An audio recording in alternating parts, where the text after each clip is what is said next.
A Christian university tied to North Texas says it will have to roll back a planned expansion because of cuts to foreign aid. The Trump administration has been slashing USAID funding in an effort to cut government spending and to further the president's America First agenda. Fox 4's Amelia Jones live with more on North Texas organizations feeling those cuts. Amelia. Heather, the grant from the U.S. Agency for International Development was going to help Livingstone International University expand its facilities in Uganda. Now the plan is on hold as USAID has been the target of recent cuts by the Trump administration.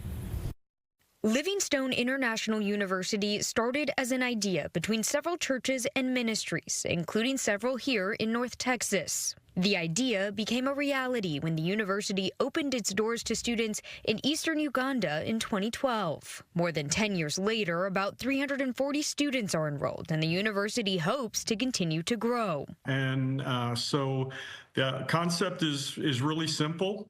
We try to give people higher education skills, college degrees, in some cases the equivalent of an associate's degree, and in other cases the equivalent of a bachelor's. A co-chair of the university, Craig Stone, added that the university also provides religious instruction.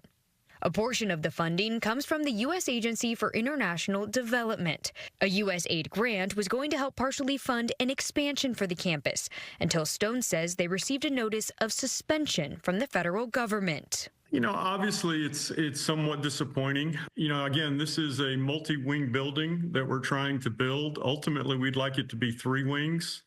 The grant was to cover about half the cost of the first 2 wings. USAID has been a recent target of the Trump administration with efforts to cut the entire department and end funding. President Trump recently accused the agency of fraud and corruption in a post on Truth Social that ended with, quote, "close it down."